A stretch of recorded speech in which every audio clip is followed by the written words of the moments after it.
কাটার কারণ আমি কি করে বলবো, সেই জানে একমাত্র। শ্বশুরবাড়িতে ঘুমাচ্ছিলেন এক যুবক, আর ঠিক তখনই ঘটে গেল হাড়হিম করা একটি ঘটনা।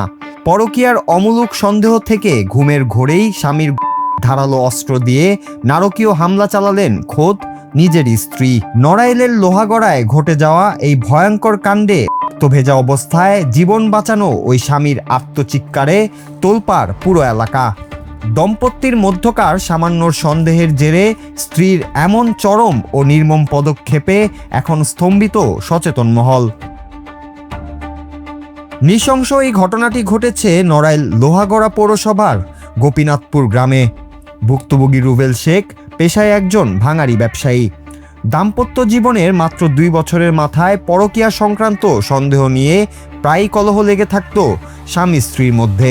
গত মঙ্গলবার ভোরে শ্বশুরবাড়িতে ঘুমিয়ে থাকা অবস্থায় রুবেলের ওপর হঠাৎ আক্রমণ চালান স্ত্রী আদুরি বেগম। অত্যন্ত ধারালো একটি কাটার দিয়ে গোপ্প কেটে ফেলার চেষ্টা করা হলে আত্মচিৎকার দেন রুবেল। পরে আশেপাশের লোকজন ও স্বজনরা দ্রুত এসে তাকে অবস্থায় উদ্ধার করে হাসপাতালে নিয়ে যান।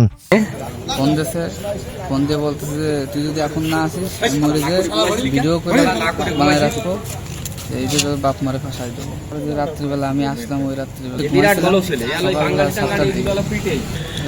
পরে ডাক্তার কাছে হাসপাতালে আসলাম। পরে কাটার কারণ আমি কি করে বলবো, সেই জানে একমাত্র। ওই যে প্রেম করি, এইগুলো নিয়ে সন্দেহ। আসলে কিরকম কিছু করেন না, আমি মামলা করবো।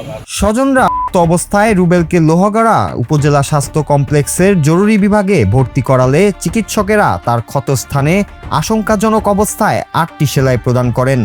ঘটনার আকস্মিকতায় হাসপাতালে কান্নায় ভেঙে পড়েন ভুক্তভোগী ওই স্বামী এবং এই নৃশংস হামলার বিচার চেয়ে মামলা দায়েরের সিদ্ধান্ত নেন। অন্যদিকে খবর পেয়ে লোহাগড়া থানা পুলিশ দ্রুত ঘটনাস্থলে পৌঁছায় এবং অভিযুক্ত স্ত্রী আদুরি বেগমকে আটক করে হেফাজতে নিয়ে যায়।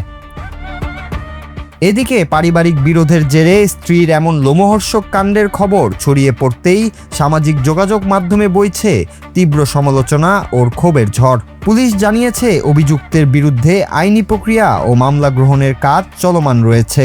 একটি সুন্দর সংসারকে মুহূর্তেই কতটা ভয়াবহ ট্র্যাজেডিতে রূপ দিতে পারে নড়াইলের এই চাঞ্চল্যকর ঘটনা যেন সমাজকে আবারও সেই বড় সতর্কবার্তাই দিয়ে গেল।